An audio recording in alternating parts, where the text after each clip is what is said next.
Corona ने चीन के कम्युनिस्ट मॉडल की बुनियाद हिला दी है। चीन की सरकार जिस झूठ को प्रोपेगेंडा के मेकअप से छिपाने में लगी थी, उसे कोरोना की सुनामी ने धो डाला है। इस तस्वीर को देखिए और सोचिए, क्या आपने कभी बीमार छात्रों को इस तरह से क्लासरूम में पढ़ते हुए देखा है?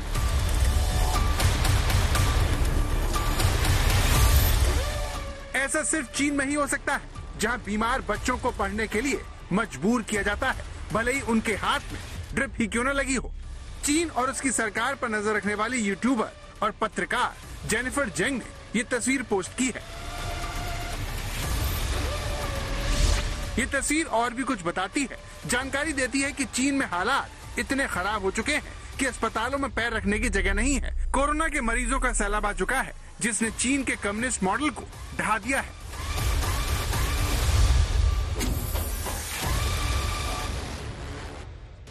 ये अब से कुछ दिन पहले का वीडियो है। सीसीटीवी फुटेज में 19 दिसंबर 2022 की तारीख है। अस्पताल में बेड पर कब्जे के लिए लोगों में होड़ लगी है। लोग ज्यादा और बेड कम है। कुछ को बेड मिला तो ज्यादातर देखते रह गए। कोई सोफे पर बैठा तो किसी को कुर्सी मिल सकी।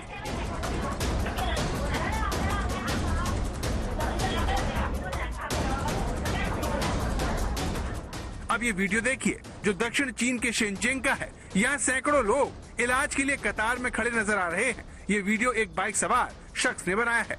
वो आगे बढ़ता जा रहा है, लेकिन इलाज के लिए खड़े लोगों की कतार खत्म नहीं हो रही। ये उस चीन की हकीकत है जिसने जीरो कोविड पॉलिसी के नाम पर करोड़ों लोगों को कैद कर कोरोना को रोक कर रखा था। अब न कोरोना काबू में है और न ही चीन के लोग। कोरोना के नाम पर चीन ने अपने लोगों को इतना दबाया, सताया कि जब हकीकत में कोरोना विस्फोट हुआ तो लोग विद्रोह पर उतर आए। ये शंघाई का हेल्थ सेंटर है, जिसे आप कोरोना डिटेंशन सेंटर कह सकते हैं। कोरोना पॉजिटिव मरीजों को यहाँ डिटेन किया गया है और वो यहाँ के हालात को लेकर जमकर चीख पुकार मचा रहे हैं। बिस्तर पर लेटा मरीज अपने पैर पटक रहा है। वो कह रहा है, हे भगवान, मुझे और कितने दिन रहना होगा। वहीं डिटेंशन सेंटर से किसी भी हाल में भाग निकलने की कोशिश में ये महिला दरवाजे पर लात मार रही है। चीनी भाषा में जो ये कह रही है वो हम आपको बताते हैं।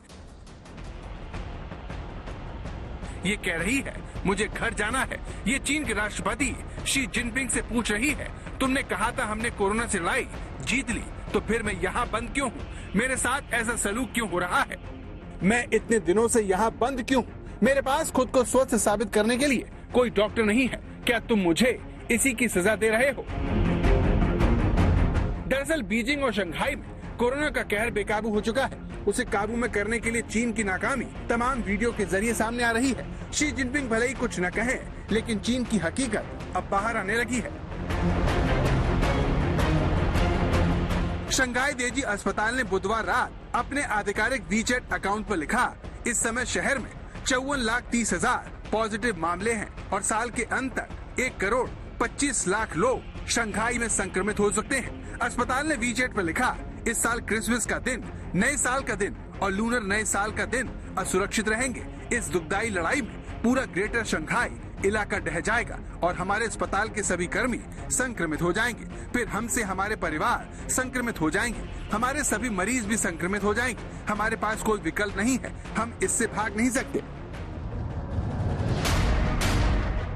लेकिन गुरुवार दोपहर को ये पोस्ट वीचैट पर उपलब्ध नहीं थी। अस्पताल के नंबर पर टेलीफोन उठाने वाले व्यक्ति ने कहा वो इस लेख पर तुरंत कोई टिप्पणी नहीं दे पाएंगे। गुरुवार को शहर के कई इलाके सुनसान थे। कई लोगों ने खुद ही घर पर खुद को बंद कर लिया है। दुकानों के कर्मचारियों की तबीयत खराब होने की वजह से वो भी बंद पड़ी हैं। एक्सपर्ट्स के अनुसार चीन में अगले साल तक 10 लाख से ज्यादा मौत हो सकती है।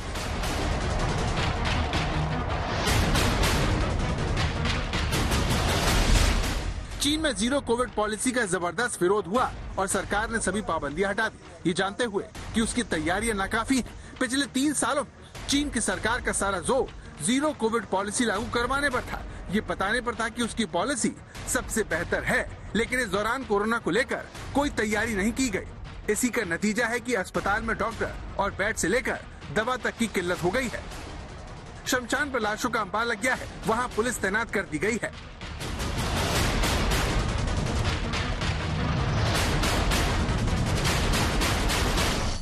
这是北京市朝阳区东郊殡仪馆，现在都警察在门口维持秩序呢。人太多，烧不过来了。看这车，啊，早上开始排队12个小时了，都没进院呢，进不了院。所有的车上啊，不管是救护车、私家车还是殡仪馆的车，里边都带着尸体呢。 विश्व स्वास्थ्य संगठन का कहना है कि उसे चीन से नए कोरोना मरीजों का कोई डेटा नहीं मिला है। हेल्थ एजेंसी के मुताबिक चीनी सरकार कोरोना मामलों की गिनती नहीं कर पा रही है। इस तरह WHO मान रहा है कि चीन में हालात हाथ से निकल चुके हैं, जबकि चीन की सरकार की तरफ से इस महामारी को सर्दी जुकाम बताया जा रहा है। चीन के टॉप मेडिकल एडवाइजर जोंग नांगचांग ने कहा कि ओमिक्रॉन की मृत्यु दर सिर्फ 0.1% है, जो मौसमी इन्फ्लुएंजा के समान है। लिहाजा कोविड को जुकाम कहा जा सकता है। इस तरह चीन अपने यहाँ कोरोना की इमरजेंसी को इतने हल्के तौर पर पेश कर रहा है। साफ साफ शब्दों में कहें तो जनता का मजाक उड़ा रहा है, जबकि चीन में कोरोना से हालात बिगड़ते जा रहे हैं। स्वास्थ्य अधिकारियों ने कहा कि कोरोना का पीक इसी हफ्ते आएगा। लंदन की global health intelligence company Airfinity पहले ही चीन में रोजाना 10 लाख केस आने और 5000 मौत का अनुमान पेश कर चुकी है, लेकिन सरकारी आंकड़ों में गुरुवार को सिर्फ 4000 केस बताए जाते हैं।